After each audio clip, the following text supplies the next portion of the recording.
Hey guys, welcome back. Today's video is going to be another book haul. I feel like it's been an ample amount of time since my last one, so I'm going to be doing another one. I have 14 books total. Most of them are YA. I didn't really mean for that, but the last 3 books at the bottom of my stack, so they will be the last 3 that I get to, they are adult books. So yeah, I feel like most of the time I've had a pretty good mixture, but this time, not so much. Also just want to go ahead and apologize for the changing lighting. Clouds keep coming in front of the sun, so my lighting keeps going from bright to dark, so there's not much I can do to control that, sorry. So the first book I have here was actually sent to me from Book of the Month YA a couple of weeks ago. They reached out to me and asked if I would like to partner with them, and I was like, for sure. This video is not sponsored, they just sent me a book. I went on their website and looked at the 5 books that they had for the month of July, and the one that interested me, I can't freaking talk. The one that interested me the most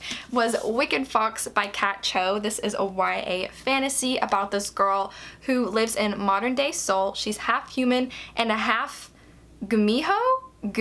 However you pronounce it. It is a 9-tailed fox, and she possesses this like ability or power to suck the souls out of men, but because she's half human, she has the ability to discern the good men from the bad men that do bad things, and it's a secret thing. Like, she can't really share this power with anybody, but one day she's strolling through the woods, I guess, and sees this boy getting attacked by a goblin, and to save him she has to, I guess, morph into her gumiho skin.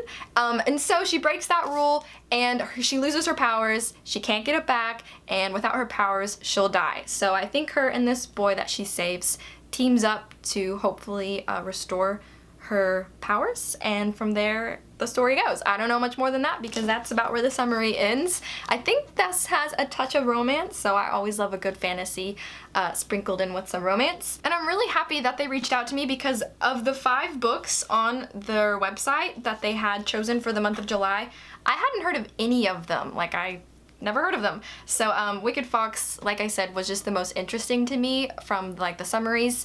So yeah, I'm really happy to have that book. It's probably going to be my next fantasy read. I haven't read fantasy very much this year at all, and I can start to feel the development of a mood of fantasy reading. That didn't really make much sense, but moving on. The rest of the books that I have here to show you guys, I bought myself. I don't pay full price for books. I know I say this in every book haul, so if you have seen all of my book hauls, you're probably tired of me saying this, but I always use coupons when I buy books in store and online, and I'm also a member at Books A Million and Barnes & Noble, so I always at least save 10% off the cover price. So just wanted to let you guys know that, because if I did buy books at the full cover price, I probably wouldn't buy them. I definitely wouldn't buy them as often as I do. So yeah, let's just get into it. The first book that I have here to show you guys is called The Chaos of Standing Still by Jessica Brody. So this book is actually on bookoutlet.com. The hardcover is. The paperback is fairly new. I saw it at Books A Million, and I went full on Nike and was just like, just do it, because I just wanted this paperback. It's so cute. The hardcover is nice. I've actually never seen it in person. I've just seen pictures of it online. But this book, after using a coupon, because this is $12.99 for a paperback. Who the heck does Simon & Schuster think that they are? This is a YA. Anyway, okay. So I did use a coupon, and it ended up being like $8 or $9, which was still like double the price that it is on Book Outlet for the hardcover. So don't be like me and do that. Go ahead and just, I guess, if you want the book, try to get it on Book Outlet. But you have to spend $35 on Book Outlet to get free shipping. I don't know why I'm going off on this. You probably are more interested in the actual book. It's about this girl named Rin who is stuck at the Denver International Airport on New Year's Eve thanks to a never-ending blizzard on the 1-year anniversary of her best friend's death. And in her phone is a text message that her best friend sent her a year prior, I guess right before she died, that she has yet to open. She hasn't ever read it. And then she somehow swaps her phone with a boy there named Xander, with a boy at the airport, because I think the whole book is set at the airport in Denver. Ooh, the like Illuminati airport, isn't it? Oh yeah, a possible Illuminati conspiracy hidden. I swear I'm not reading this for the first time. But anyway, so I guess there's a potential romance there. It seems quite like a cute holiday read, so I might be saving this for December.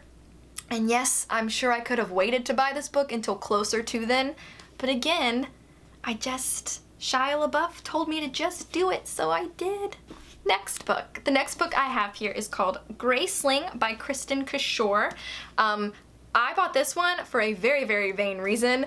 Graceling got a cover redesign that now the cover is a dark green and the paperback edition only goes to about right here. Do you guys know the type of paperbacks I'm talking about, where the front cover only goes about this far across, and then there's another cover underneath it that usually has like blurbs and whatnot. So I bought this edition because I don't know if they're gonna be printing these anymore. So it's not like I was really antsy to read this book. I'm kind of not, but it is a book that I want to get to some point in my life because I've heard things about the book.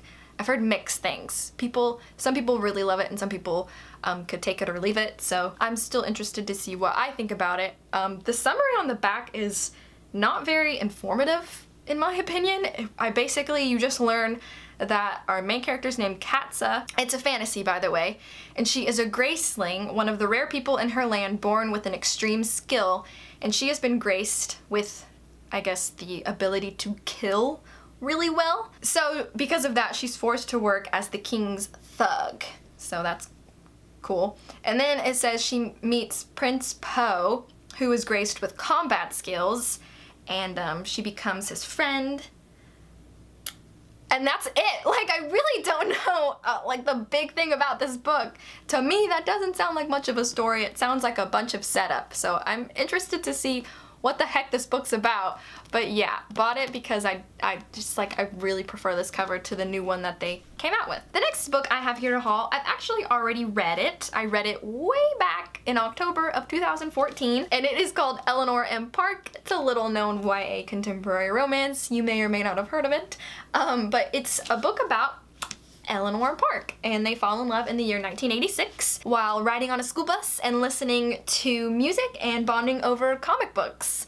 That's putting it lightly. I remember when I read this book, I was 18 at the time. I sobbed like a baby at the end of it, and that's all that I really remember about it, so I really want to reread it. And when I initially read it back in 2014, I read my library's copy, so I finally now have my own, and this is the Barnes & Noble exclusive collector's edition. So like the inside has cute fan art of Eleanor and Park kissing, and then on the bus. It's just super cute. So yeah, I'm happy to finally have it. I have a video idea that I want to do at some point in the future, and by at some point in the future I mean probably within the next year, where I read books that I read 5 years ago, and that the books that I gave 5 stars 5 years ago, rereading them now to see if they are still, in fact, a 5-star reading experience for me. So this is one of those that I would be very interested to see if 23-year-old me still appreciates 18-year-old me's taste in literature. Next book that I have here to haul is actually a new release this year. It just came out in May or June. It's called Aurora Rising by Amy Kaufman and Jay Kristoff. Hi, if you don't know, I love the Illuminae Files trilogy. I have mentioned it in so many of my videos. It's a sci-fi YA trilogy, super epic, like space adventure, chase through the galaxy, it's just really good. So this is their new joint sci-fi adventure. It's not set like in the Illuminae world, I don't think. It's set in like a completely different galaxy and whatnot, and we follow totally new characters. As far as I know, it's about this group of space cadets that they form this team, and while they're out doing things that space cadets do, they discover this girl that was cryogenically frozen for a long time, and she ends up being a catalyst for a war millions of years in the making. That phrase is taken from the summary. I don't really know what that means. So I actually pre-ordered this book because I wanted this. This, if you don't know, is an Illuminae Files novella. So this is attached to the Illuminae Files, not Aurora Rising, but it's still written by Amy Kaufman and Jay Kristoff. You can only get this novella if you pre-ordered Aurora Rising, and I was just planning on buying it the day it came out, but I pre-ordered it needed this little 82-page novella. So yeah, I'm really happy to have this because it's like a memento for reading the Illuminate Files. Anyway, so yeah, I don't really even need to know much more about what I just told you about this book because it's Amy Kaufman and Jay Kristoff together again, writing a sci-fi. Obviously, they have found their niche. The next book that I have here to haul, I got off of my Books A Million bargain table shelf, whatever. And it's a hardcover YA contemporary that I don't need, but I wanted it. And it's called Love, Life, and the List by Casey West. I still have yet to read a Casey West book, but now I have a plethora of her books to choose from because in my last book haul, did I haul 1 or 2 of her books? I think it was just The Fill-In Boyfriend, but still, I also own Pivot Point and Split Second, so I now have 4 of her books. And that girl pops books out faster than the Duggars popped their kids out. Like, oh my gosh. She came out with like 2 books this year alone. She's crazy. So anyway, this one, though, employs one of my favorite romance tropes ever. Like, I think I can confidently, hopefully, say it's my favorite of all time. Followed closely by Enemies to Lovers, but this one I think follows a friends to lovers romance. To me, there's something so soft and so sweet and so lovely about a friends to lovers romance. So this book follows a girl named Abby who enters her work into an art show and it like gets rejected and it's told she has no heart to her art. And so that doesn't actually say that in the summary. I came up with that, thank you. But so she wants to give her art more art. Give her art more heart. Now I'm getting it all mixed up. So she creates this list, and I think one of them is like telling her best friend, whose name is Cooper, that she has been in love with him, but it's been pretty unrequited because he hasn't said anything or I guess tried to make a move on her as of yet.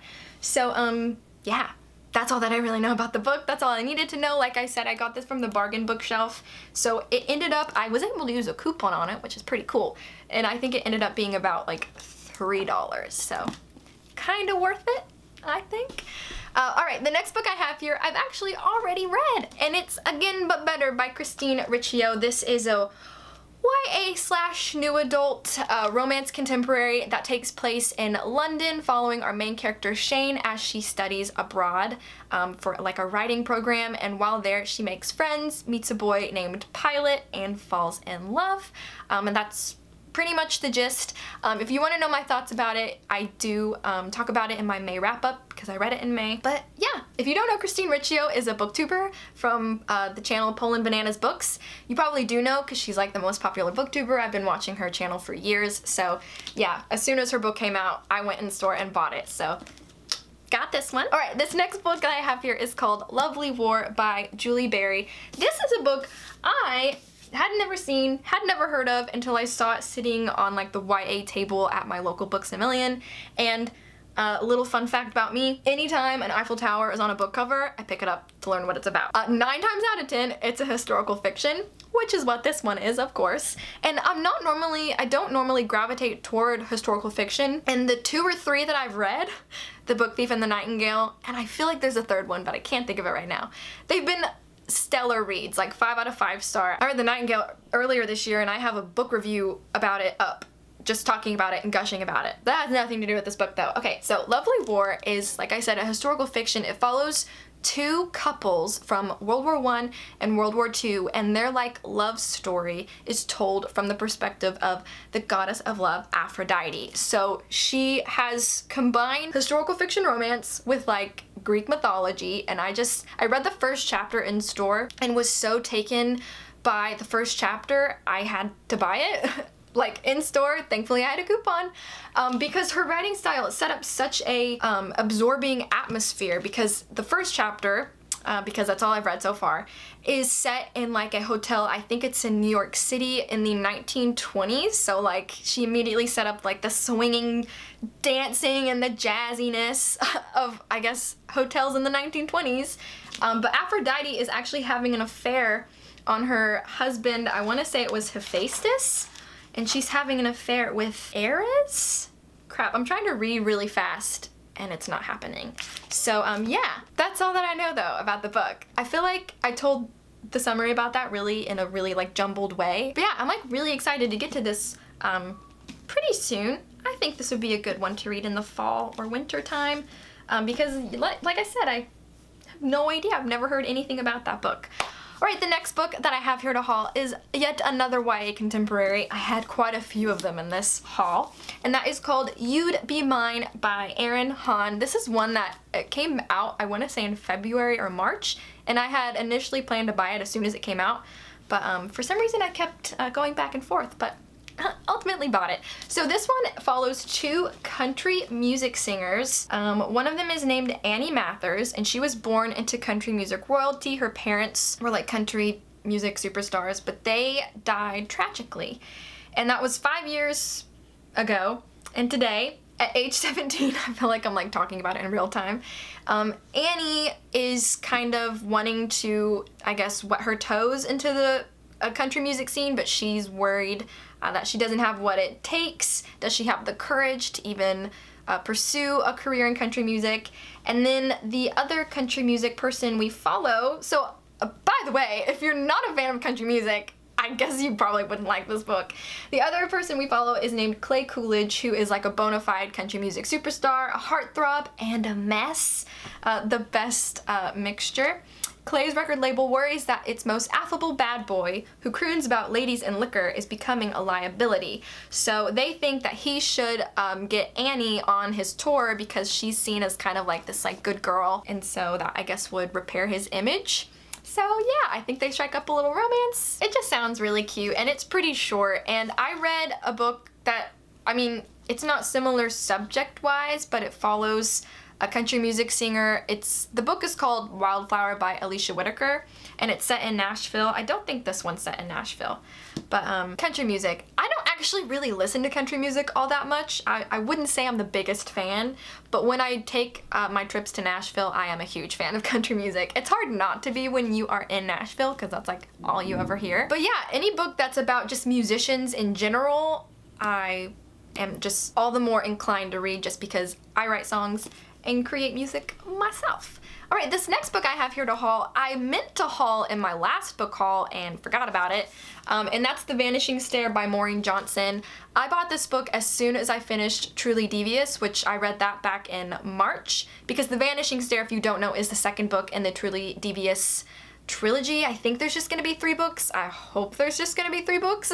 Truly Devious is a murder mystery series, YA, young adult series, that follows the kidnapping of the founder of this prestigious academy called Ellingham Academy. His wife and daughter get kidnapped, and all that they have really related to the case is a riddle that was signed Truly Devious. Fast forward to today, modern day, our main character Stevie Bell is a true crime aficionado, and she thinks she has what it takes in order to crack the case because it was never solved. So this is just the second book in that series. So yeah, I can't really say what this one's about because spoilers for the first one. But I did really actually like Truly Devious. It wasn't my favorite thing I've ever read, but it obviously got me interested enough in the second book. Okay, so the last YA book that I have in this video is Sorcery of Thorns by Margaret Rogerson. This was probably my most anticipated book cover of 2019, because if you don't know, the artist's name is Charlie Bowater. She did this cover, obviously, and then Margaret Rogerson's first book, An Enchantment of Ravens, and both of those covers are absolutely stunning. So I honestly pretty much just bought this book because I just needed this work of art in my possession. But I am also interested in the story. As far as I know, we follow our main character, whose name is Elizabeth, who is tasked with guarding these like ink and leather monsters they're called grimoires or grimoires. I don't know if that's a real word or if it was made up for this fantasy book. I think this is a standalone. Her other book was a standalone. I think this one is too. But anyway, if these monsters get out, they'll wreak havoc, and they do. So Elizabeth has to enlist the help of her sworn enemy, the sorcerer Nathaniel Thorne. So just by that, I'm already expecting an enemies to lovers romance. So that drew me in, the library setting drew me in, and the cover drew me in. Okay, so I changed the lighting on my camera, so I can't really remember where I left off on this. I feel like changing the lighting really didn't help now that I'm looking at it. It's like black outside, so my lighting just went away. So, yeah.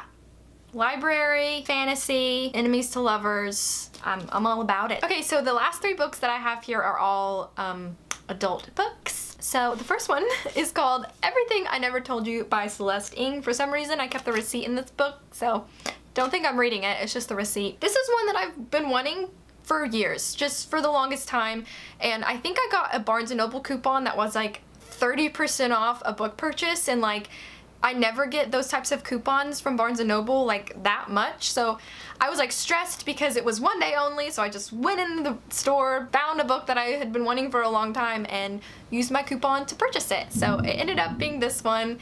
Oh my gosh, it's pouring outside. Hopefully you guys just consider that nice background noise. This is a book that follows a family, a Chinese American family living in a small town in Ohio in the 1970s, and their daughter named Lydia is dead, and I think it's just a story about them, I guess, figuring out how she died and why. I want to say, I feel like a long time ago, like when this book first came out, I'm pretty sure, isn't it like about suicide? I don't know. Maybe I'm just making that one up in my mind, but apparently she does domestic family dramas really well, so needed this one, I guess. The next book that I have here, okay, so the next book that I have here, Books A Million ran this really cool promotion called Penny a Page, where you just had to pay a penny for the amount of pages in the book.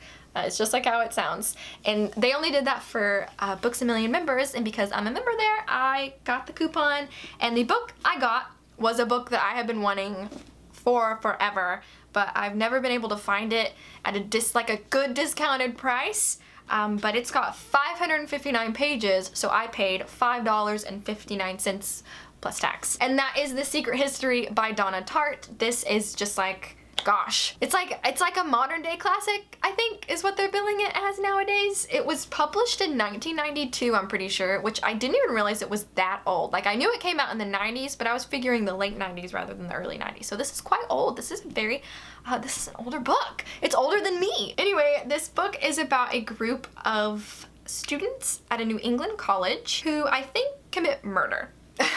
And just do bad things. And I'm thinking too that there's Greek philosophy or Greek mythology or just Greek things involved. I know that much. I know very little. For as much as I have been wanting to read this book and wanting to own it, I know very, very little about it. I did read a review on Goodreads that pretty much just said that at the beginning you know immediately like who gets murdered, but then the rest of the book is piecing together like the whys and the hows, which I just love exploring why people are driven to do the bad things that people sometimes do. So, looking forward to reading that one. Alright, we have finally arrived at the last book in this haul, and that is Recursion by Blake Crouch. This is his newest release. It just came out in June.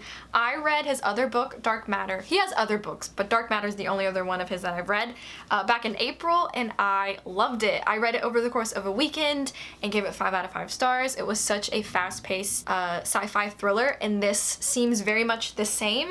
This book is about a New York City cop named Barry who is learning about this affliction called false memory syndrome, which the person afflicted has memories of this life that they never really lived or had, but they like firmly believe that it's their life and they want it back because I guess it's always a better life they're remembering. So like within the first chapter, because I have read the first chapter of this book, a woman jumps off the side of a building because the memories of this past life she did never really live caused a severe depression in her. And then we also follow another character who's a neuroscientist named Helena Smith, who her mom has Alzheimer's, and she wants to create this technology that will allow the person to remember like the best memories, like the highlights of their life. So I guess that potentially goes wrong. So yeah, I've heard really good things about this one. I've heard a lot of people say that they like this book even more than Dark Matter, which is very, very exciting and encouraging because, gosh, Dark Matter was such a great read for me. It was just so good. I hate freaking talking about books that I like because I feel like I just say that they're good all the time, over and over. But yeah, if this one pans out the way I'm hoping it will, I do want to read pretty much all of his other books, because he also wrote the Wayward Pines trilogy, which I haven't heard too much about that one, but gosh, this again, like if this is anything like Dark Matter, I want to read all of this dude's books. So yeah, that is it for this book haul. Gosh, it's pouring outside right now, my lighting was all over the place, and I just feel like I just really, you know, to be honest, I don't really like filming book hauls because I just feel like they're not offering much. I'm just holding up books that I bought and telling you little snippets about them. From a viewer standpoint though, I love book hauls. Like I love learning about new books, finding out about new authors and whatnot. I know I'm venting, but from a creator standpoint, book hauls, they're not my favorite to film. I don't know. I feel like I could be doing something more with my book hauls. But yeah, with that said, thank you so much for watching. Let me know if you guys have read any of these books, if you like them, or if maybe you found out about a new book that you're now interested in. So yeah, I hope to see you guys very soon in my next video. Bye! It's hot in Florida! Yeah.